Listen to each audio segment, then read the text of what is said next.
Sir ఆ మంత్రం ఏదో అడుగుతున్నారు సార్ వాళ్ళు. మాటల తర్వాత ఆ మంత్రం కూడా చెప్పండి. Please sir. Over to you sir. అందరికీ నమస్కారం అండి. అందరూ కొత్త వాళ్ళు, యంగ్ బ్లడ్, ఎంతూజాజంతో, ఉత్సాహంతో ఈ నిర్మించుకుని ఈ పండగ చేసుకుంటూ ఈ తీస్తున్న ఈ సినిమా శ్రీ చిదంబరం గారు చాలా సక్సెస్ సాధించాలని కోరుకుంటున్నాను. ఎవరైనా సరే, నేనైనా ఎవరైనా సరే, ఇండస్ట్రీలో ఎవరైనా సరే ఏదో ఒక రోజు ఇట్లాగే కొత్తగా వచ్చిన వాళ్ళమే.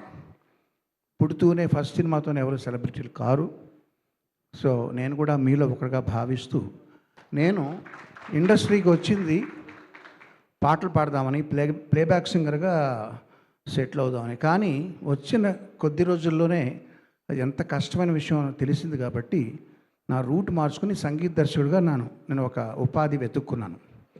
అయితే ఇప్పుడు ఇన్ని సంవత్సరాలు అయిన తర్వాత, నాకు ఇప్పుడు 65 సంవత్సరాలు, 64 సంవత్సరాలు అండి. ఇప్పుడు ఏంటంటే సంగీత దర్శకత్వం ఉన్న ఉపాధి అయితే, బ్రెడ్ అండ్ బటర్ అయితే, పాటలు పాడడం అనేది హాబీగా పెట్టుకున్నాను. సో వచ్చిన ప్రతి పాట నేను పాడను, ఆ పాట నచ్చాలి. వీరు నన్ను అప్రోచ్ అయినప్పుడు అందులో మెలోడీ నచ్చింది, సాహిత్యం నచ్చింది, అన్నిటికంటే ఆ సినిమా తాలూకు థీమ్ నచ్చింది, ఆ క్యారెక్టరైజేషన్ చెప్పారు. సో అందుకు పాడడానికి ఒప్పుకొని పాడడం జరిగింది. ఈ మధ్య నేను చాలామందికి చెప్తున్న విషయం ఏంటంటే, మీకు నచ్చని, నా దగ్గరికి వచ్చే ఔత్సాహికులకి చెప్పేది, మీకు నచ్చనివి ఏంటని అడుగుతాను. నచ్చని పాటలు, నచ్చని విషయాలు నాకు చెప్పండి అంటాను. ఎందుకంటే నచ్చనివి ఏంటో తెలిసినప్పుడే మీకు నచ్చిన దానికి క్రెడిబిలిటీ ఇస్తాం. ప్రతిదీ మాకు నచ్చిందండి, ప్రతిదీ బాగుందండి అంటే వాళ్ళకి ఒక క్యారెక్టర్ లేనట్టు, వాళ్ళకంటూ ఒక టేస్ట్ లేనట్టు.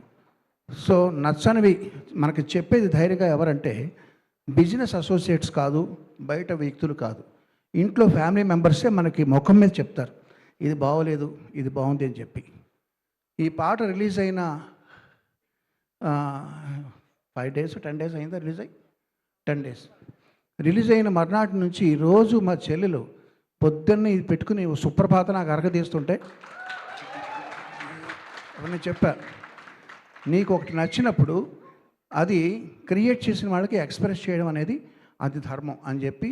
తనది సినిమా ఫీల్డ్ కాదండి, తనకు సంబంధం లేదు, ఎవరితోనూ సంబంధం లేకపోయినా వినయ్కి నేను ఆ కాల్ చేయించి తనతో ఆ విషయం చెప్పించాను. సో అలా చెప్పినప్పుడు ఏంటంటే వాళ్ళకి ఒక సాటిస్ఫాక్షన్ వస్తుంది క్రియేట్ చేసిన వాళ్ళకి. సో నేను చేసే పని అది ప్రతిసారి అది మా చెల్లెలతో చెప్పించాను.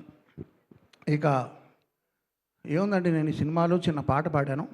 I'm very happy for that and thank you for giving me this wonderful song.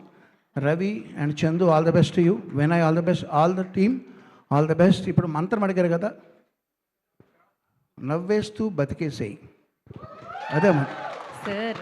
Thank you. నేను ఒక రికార్డింగ్ నుంచి వచ్చానండి మిమ్మల్ని సపోర్ట్ చేయడానికి. నేను ప్రత్యేకంగా ఈ పాట నాకు నచ్చింది కాబట్టి ఇప్పుడు వచ్చాను నేను. సో మళ్ళీ నేను రికార్డింగ్ కంటిన్యూ చేయడానికి వెళ్ళాలి కాబట్టి క్షమించండి మధ్యలో వెళ్ళిపోతున్నందుకు. All the best to team and I'm happy for this.